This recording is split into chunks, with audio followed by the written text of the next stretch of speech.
来，整个新玩具，今天我们来玩 FT 新出的这款 2.0 的感知器。盒子的外包装依旧是 FT 家的风格，外边是一个照着玩具画的一个二次元的峰会啊，包括它的一个3形态。背后这里是一些实物的展示，还有噱头的照片。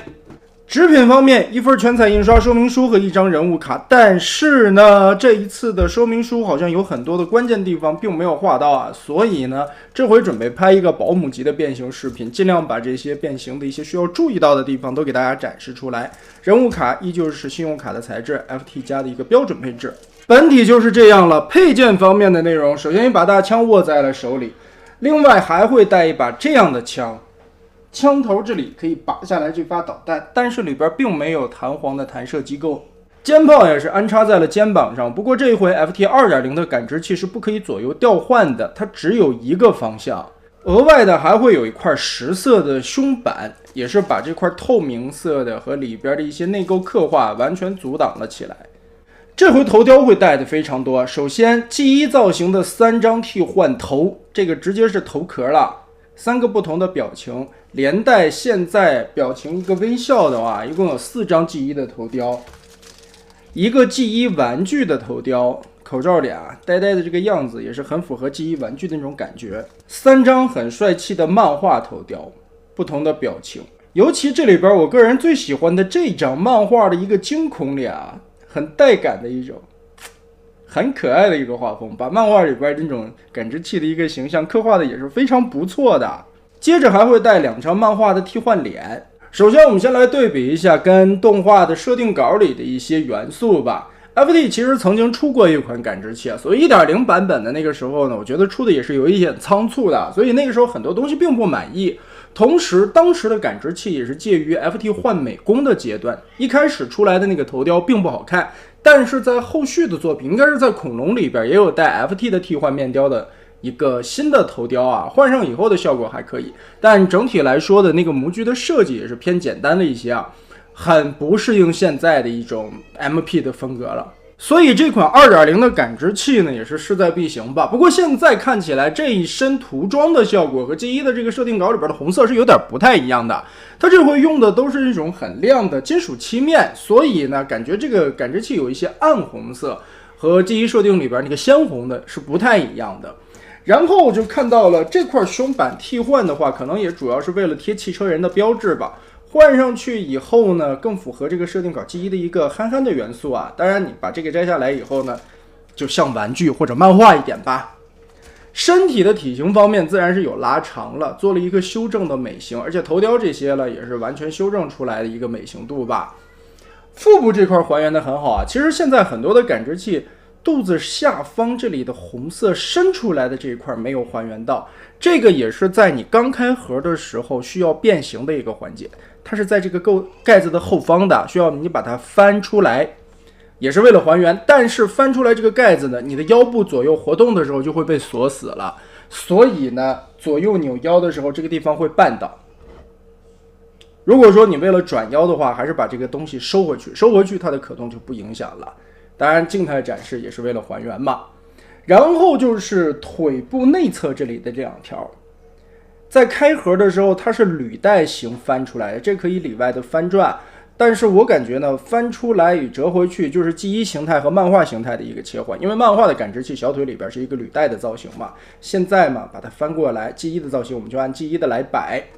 基本上其他的元素也都差不多，身上的刻线的这种细节勾勒吧，也和设定图里边的出入并不大。而且 FT 嘛，自然它家的分量很重了，不光是因为合金给的多。这回的感知器的合金件呢，主要分布在下半盘的一些就支撑的配重的地方，还有一些关节地方和危险的地方吧。枪的造型有点不太一样，明显感觉到会比 G1 的这个设定图里的枪要大一些，但也是为了双形态切换，毕竟漫画里的感知器是一个大型的狙击步枪。那整体来说呢，现在的这个美型修饰自然是要比之前的版本要好很多了。翻到后背来看也是比较干净整洁的，这一回身后暴露的螺丝孔也没有 1.0 来的多，但是还会有一些吧，大概能暴露出来10几个的样子啊。不过好在是什么？腿部里边 FT 这回想到了做螺丝堵孔的盖板，大腿上边这些孔倒是都给你堵起来了。要是能把后背这里再堵一下就更好了。和擎天柱摆在一起看一下身高的对比，其实这个身高差我觉得还是可以的，比例上基本上差不多，但明显感觉到这个怪家伙在狂笑，他在爽什么呢？接着我们来切换漫画形态，漫画形态自然也是很简单的。首先头雕可以直接的划出来，这回的安插头雕是一个滑道，前面有一个凸点的桩子。我们把我个人非常喜欢的这张漫画脸换上，下边的支架拉出来，然后蹬长，就变成了大型的狙击步枪。然后拿起来，打开大腿后方这里的履带盖板，整个的立起来，旋转180度，履带切换一个面，贴合回去。那很简单的几部漫画形态的感知器就替换完了。其实感觉这张脸还是挺可爱的，其实我非常喜欢这张脸，很惊恐的一个表情包。那我们还是换一个正常的漫画脸吧，帅气一些。来转一圈看一下感知器的一个漫画形态吧。其实我个人感觉我还是更喜欢这个形态。这一回 FT 的一些配件，尤其这个漫画头雕换上了以后，确实深得我心，非常非常的帅了。接着我们来看一下它的可动。首先肩炮这里可以上下的抬动，当然因为结构变形的原因，所以它是不能左右互换的。头部这里点头抬头是一个专用的脖子，360度旋转，没有任何的问题。肩膀这里需要打开这个盖子，你在折叠这个肩部的时候才可以举到很平，而且支撑力度也很不错。这个盖子如果不打开的话，这里会稍微的阻碍一些，所以你只能举到这么高。360度旋转也是很紧的，因为漆面也很厚。二头肌这里360度也可以活动的旋转。胳膊肘这里虽然是单方向的关节肘，但是也可以举到一个大概135度左右的距离吧。手腕可以旋转，全指的穿肘可动手，每一个指节关节都可动。腰部这里就是刚才我们说的，你在变形的时候，或者说你在旋转活动的时候，一定要先把这块盖板打开，在不影响的情况下再左右转腰。转腰这里用了一个齿轮关节，很清脆，很好听，而且还有专用的弯腰关节，弯腰的幅度也挺大，但是打开以后稍微会有一些脱肉。当然，如果你这个东西，当然如果你觉得我不在乎还原度啊，我只是想让它不怎么绊到的话，你也可以直接把这个东西叠回去，叠到这个里边。当然你在第一次变形的时候注意把它翻出来，这个时候再折叠回去，那你转腰就不会影响到了。前踢齿轮关节撑得很稳，后踢也能踢到很大的幅度，侧踢因为变形的需要嘛，肯定要踢平的。大腿根部这里左右有活动，膝盖合金的双段齿轮关节可以抬到特别的高，脚踝左右接地也可以接一个很大的幅度，但是需要注意它这个地方有一个扣子，如果说你是站立的话，立正站立的时候就把这个扣子卡到这个卡槽里边。如果是为了接地呢，要把这个卡槽脱开，然后就进入我们的感知器的一个保姆级变身过程吧。因为你第一次变形的时候，如果照着说明书看的话，有一些细节会遗漏。还有就是，毕竟这一回感知器是全身上漆的，它这个漆面啊非常的亮丽，你变形的时候一定要注意保护好漆面。还是照着我的视频来吧，我尽量每个细节给大家扣到位啊。首先第一步，打开后边的盖子，手腕要旋转180度，手心冲外。这个时候对齐了，再往回折叠，把拳头收起来。如果你不转这个拳头的话，它是缩不回去的。好，然后我们把这块肚脐的零件往上抠。如果你是极一形态的话，记得把中间的这根杆子缩回去，这只是一个肚脐的装饰件。抠出的时候，这个地方也有一个抠指甲的缝隙。这个地方记得缩回去，然后抬起来贴到这个胸板上，把胸板打开，这个地方会特别紧。这里是合金件，并不是电镀的，这个亮的话是合金件，拿起来会很重的那种感觉。肩炮从肩头上边以梯形的滑道滑下来，然后注意的是前方这里左右拆开两半肩部，这个地方会有一个挂钩的地方，然后先拆松前边，再往后边推它。肩头这个黑色的零件我们打出来，翻到这里，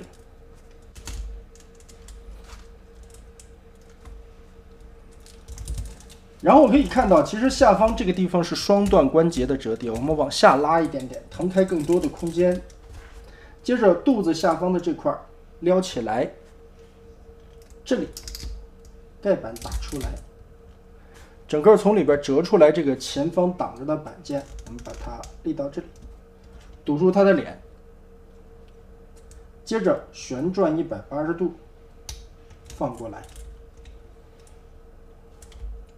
这块我们先折起来，双段关节的折叠。好，还是很紧的这个轴。然后我们把这个镜筒的支撑的这个棍子折起来，也很紧，而且这里有一个特别大的卡扣。好了，变到这一步基本上差不多了。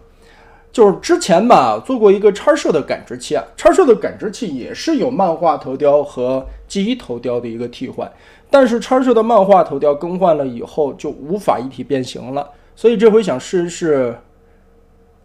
FT 的感知器，这个做漫画头雕变形的话应该是没有什么太大的问题的。然后再把这一侧肩膀里边的这个盖板拉出来，全部拉松。我们这个时候就把胳膊举个180度，拉起来，贴上，贴上。顺这里边看，这里还有一个双段的关节，我们把这个地方先脱开，往里收。另一边也是脱开，往里收。收到现在的样式嘛，因为我们先要做的是一个坦克的形态啊，所以要把胳膊这里旋转个180度。再往里收，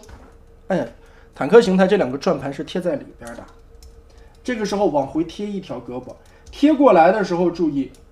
你这里的一个双段关节卡位要卡到底，然后这个卡扣连接到这个地方，下方这里的挂钩状的地方先不要结合，把这块撩开，把这里先贴合好。另外的一侧也是，胳膊旋转180度。让转盘靠里缩短它，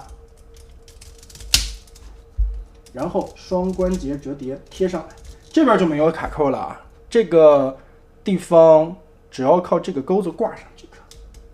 我们把这钩挂上，好，上方这里变得就差不多了，把这个东西立起来，备用，一会儿我们再说。腰部这个卡扣卡回到底。接着我们打开裙甲，为了避免刮蹭到漆面啊，我的建议是大家在变形的时候先把这3片裙甲全部撩开，然后推动一下，滑道往后滑，让这个裆部往后移动。这个时候我们来变形腿部吧。腿部因为我们刚才做了漫画形态，所以履带呢直接就出来了，这里就不用管它了。这个时候要把脚踝这里先脱开，下方这里的脚后跟这个地方抠开这个扣子，整个的拉长，拉长以后把脚后跟翻转个180度，用这个方块状的双折叠贴到脚心里去，贴成这个样子。接着把腿肚子里边的一个方立出来，然后这个卡扣对准插合。好，这条腿就变完了，其实很简单啊，小腿的部分就处理完了。我们再来看一下，首先脱开脚踝的卡扣，然后全部拉长，脚后跟旋转180度，露出来下边的轮子的部分，这个是滚动的地方。脚尖放下来，这里会出现一个方孔，把这个双段折叠的方零件放进去，叠成这样，然后抠起来这个方块，把这个卡扣套上。好，履带我们就不翻了，晾好了。小腿的部分变形完毕呢，大腿这里拆开后方这里的2个挂钩，接着这里边的一个 Z 字折叠左右的摇晃一下，摇一摇，把这个合金关节的 Z 关节拉出来，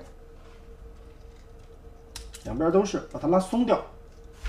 接着顺着这里看，我们把这个合金关节先撇一个90度过来，这合金关节直接往过折，然后这里有一个挂钩套上去，这个方口套成一个这样的90度。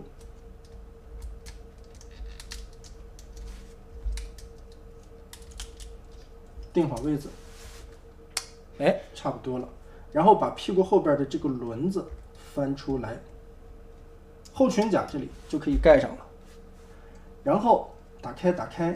这块黑色的零件，我们刚才翻好了以后，锁定到腋下这2个卡扣上，另外一边也是卡槽的定位，这样去锁好。翻到正面来。再从胯部的这个地方折叠过来，折叠过来以后，这里又有一个连接的卡扣，这个红色和这个蓝色的地方对准，然后这个地方的卡扣，3个卡扣的连接，好，插上了，贴平即可。这个地方找一找，这边是2个，好。完全的闭合起来，现在的一个基本形态就有了。翻到正面来看，从这个地方再往起拉一个双段的关节，让这块胸板往后贴。这个地方就出现了一个问题啊，变形指示说明书到这一步就结束了，而且让你现在就这样插上炮管。我看了一下吧，这样的这个坦克形态插上炮管以后，可能是为了这里能支撑拖一下这个后边吧。后边的尾部啊，那按说明书的话，这个就变完了。但是呢，这个地方露着个空洞，不好看啊。其实如果你愿意的话，也可以把这块板立起来，很简单，摊平，然后插在这里，这个挂钩勾上。那这样看起来，整个上面的一个完整度就更好了嘛。再插。其实影响也不大，因为后边这里也会被这儿拖着。好了，感知器的一个坦克形态就变形完毕了。作为古早 G1 玩具设计中呢，其实这个感知器就是一个3变的战士啊，也确实有过这个形态。包括在后续的一些作品，尤其以游戏线这边 FOC、WFC 那个时代，我记得出感知器的时候也会出现的这么一个炮台的形态吧。总体来说，这个形态还是挺工整的啊。毕竟一些卡扣扣的还是比较稳的，而且平平整整的，该密合的地方、该咬合的地方也都有，甚至它还可以推车，因为前后这里都有轮子嘛，等于是3个支撑啊，把它撑了起来。其实这个所谓的玩法，我觉得很多人并不在乎。那么我们来看下一个形态吧。显微镜的模式变形，第一步还是要把这个炮管先摘下来，立起来。不要以为就简单的变形就完了，其实要拆很多的地方。好，先抠起来这个地方，然后我们把2条腿顺着这里解开，拆开这里所有的卡扣，先把它定好吧，免得它乱动啊，因为一会儿我们要进行一个重新的变形。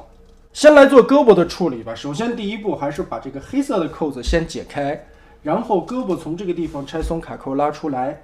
这个时候打开这里，我们把胳膊拉长。新玩具还是很紧，再翻转一个角度把它缩回来。缩回来的时候就要和这个盖板上面的一个卡扣进行连接，扣合，卡住，然后再缩下去，再把这边扣合回来，这个盖板再锁上，一边就变完了。说白了就是让这个转盘掉一个个啊。另一边也是打开黑色的双段关节下方的卡扣，然后拉着这一块，小臂拉长。旋转180再缩进去，好，再往回缩。这一回蓝色的卡扣就和中间这里进行了一个结合，卡上，然后黑色的零件再卡回去。上半身还是比较简单的，我们就这样先变完就可以了。这块挪开，挪开。腿部这里要进行一个大的调换，首先，先从脚尖开始倒着变吧。我们需要把这个卡扣拆开，脚踝卡扣解松，然后把这一块放进去，接着往回折叠脚踝，把这个双段关节再往里 Z 字折叠放进去，卡住，后边这里卡住，变成这个样子，其实就是人形的脚板，但是脚后跟旋转了一个180度。另外一边打开卡扣，这卡扣插得很紧啊，这里边的这一块先缩进去，然后 Z 字折叠，把里边的这个倒腾进去，卡槽以及转轴卡住，脚尖放下来。接着我们要做的是把履带打开，旋转个180度。这一面是我们在看记忆形态时候的一个面啊。先打开吧，不用管它，然后把上边的这半截旋转一圈，双关节折下来，卡扣卡住，你这样履带就完全隐藏起来了嘛，这一面就不会露着履带了。折到这一步先打开，不用管它。另一面也是，履带折出来，旋转180，然后前半截再转180，双关节折回去，这里边的卡扣钉上，打开。这一条腿要进行再进一步的变形，我们需要从腿肚子侧面这里的这块板顶一下，整个的把这里抠开，打一个90度出来，中间还有一节蓝色的部分。另外的一边打开，翻转180度，把这个卡扣结合好，中间的这个芯儿先露出来。接着打开后边的钩子，双关节再拖松这个卡扣。然后我们现在要做的是把蓝色的部分旋转个180度，但是在这之前呢，我个人的建议啊，先把这个膝关节折叠开，然后我们刚才变坦克形态的时候插的是这个孔，钩子对的是这里。现在呢，我们需要把这一块对到这儿，也就是说切换一下钩子的方向，对到这里，把钩子勾在这个缝隙里，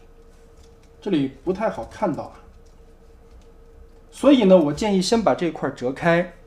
用后边这里的卡扣先对准这个洞卡上，然后再拖前边的钩子。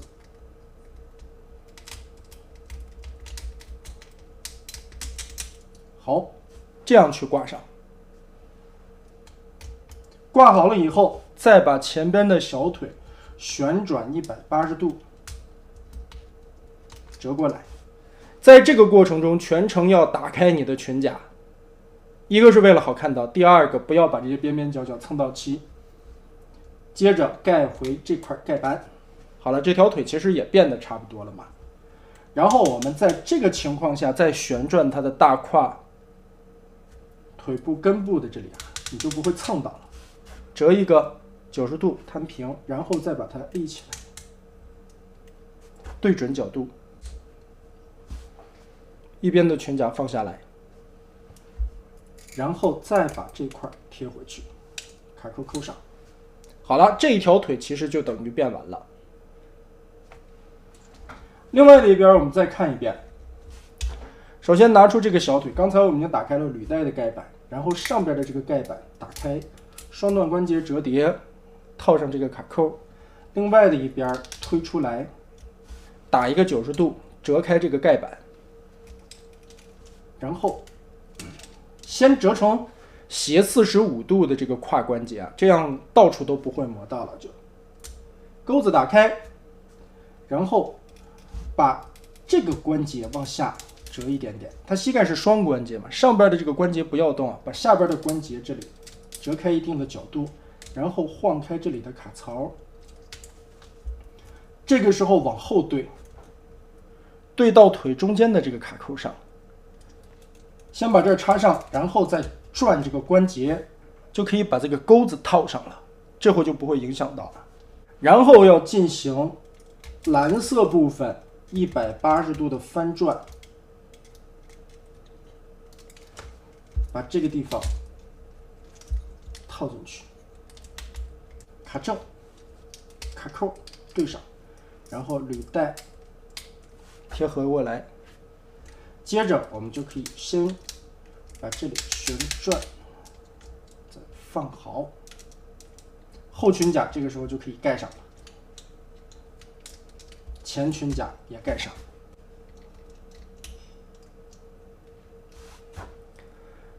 这个时候拉出来，最后盖上前边的胸板，完全堵起来，插上你的显微镜头。好了，神医感知器的一个显微镜模式变形过程基本上就是这个样子了。变完了以后的效果嘛，其实还是挺整齐的，而且一些卡扣的咬合也算是环环相扣吧。这个不太好理解的就是腿部的这一块蓝色的部分，你在初变形的时候可能会有一点迷或绕啊，尤其看说明书的时候其实更看不懂，所以也是只需要转个180度吧。变成显微镜的形态下，上边的镜筒是可以旋转伸缩的，而且有防呆的机制啊，就是说你转到头的话，你再拧只会听到嘎哒嘎哒的弹簧撞击音，就是说它会有一个防呆的设计，防误撞吧。往里拧也是啊，拧到头以后也会听到拧脱的声音，但是不会别断，这个设计倒是比较贴心了。镜筒的部位呢，确实是一个透明的凸透镜，我还专门拆下来看了一下，而且这里可以透出来很亮的光，但是它真的能不能显微，能不能聚焦呢？我这个镜头里边展示的是极限了，感兴趣的朋友们自己试一下吧。跟设定稿来对比一下还原度啊，首先在这个外观上边其实是没问题的，而且这一回感知器这个显微镜筒支架的部分的这个造型做的也是和设定图里边差不多的。接着身上的一些小的细节点缀花纹啦，还有一些转盘啦，它的这回转盘什么的用的是电镀件啊，而且这个头的部分这里也是电镀的，这个是金属件。托盘上面这个地方也是亮亮的，同时侧面这里也是把当时还原出来了一个黑色的板子啊，只不过设定图里边是一个细长条的 ，FT 呢做的是一个方块型的，脚部的这些地方的造型还原的都是差不多的。背后这里来看，其实 FT 这一回这么设计一个大腿的上下180度调换变形，主要也是为了还原出来设定图里边后边顶出来的这一个方框的结构吧，主要也是为了还原这一点啊，所以想一想做的也是挺有意思的。那么 FT 的感知器完全变形基本上就是这样了，变形的过程整体来说不算难吧，你别看它腿部有很多的零件，但是变形的其实步骤就那么几个，也就是在这一块解决的时候，一些卡扣的问题和它转方向的问题，注意看我变形的一个视频吧。再一个注意的地方就是大腿这些地方的旋转角度问题啊，你在变形的时候尽量让大腿变成斜45度，腾开所有的空间去变形。还有就是注意打开裙甲，这些裙甲可能会有干涉，小心磨到漆面。上半身的变形难度并不高，其实就是分了3块啊，然后左右的往里一对拼，同时装上漫画头雕也是可以完全一体变形出来的，这一点还是非常棒的。做工质感这个字不必多说， FT 加一向的强项就是它的做工了。这一回呢，唯一让我觉得有一点不好的就是这个漆面的问题。其实来说，感知器这个题材人气非常的高，漆面如果涂成这种金属色的其实很好看，但是不方便把玩。第一个，上了漆以后呢，它的壁厚啊肯定会和不上漆的那个塑料原件是有一点点微小的差距的，但就这一点点微小的差距可能就导致了松紧度不太舒适。虽然这一回 FT 也有在所有的关节上边上了润滑油，但是有一些地方明显感觉还是非常紧，尤其你在第一次变形的时候。整体的设计来说啊，并没有太复杂，我觉得有一点当时回归到天火恐龙那个时代的一种变形结构的感觉吧，没有更多的分架，只是为了服务于还原的一些造型，这一点其实挺好。保持这个设计难度，其实我觉得很多人也是很容易上手的。就是翻回来还是那句话，这身漆面其实不适合方便把玩的那种。我在想啊，感知器这一款做的其实已经很棒了，有没有可能出一个没有漆的版本？就是说纯塑料原色，然后方便把玩，也不会担心磨损到漆什么的。那这样的话，是不是造价可以下来一些，成本下来一些以后，售价也可以再便宜一些呢？翻回来想一想，它身上还有好多的合金件，这些合金件如果不上漆的话，也是很难看的。那再多说一句，就是把合金件取消掉，出一个纯塑料版的感知器。如果说不上漆的话，简化的版本，那就像之前的 NA 的小的擎天柱一样，来一个交朋友的版本，把玩的版本，或者说薄利多销走一波，也未尝不是一件好事儿。现在大家的擎天柱那么多，为何不再多配一个感知器呢？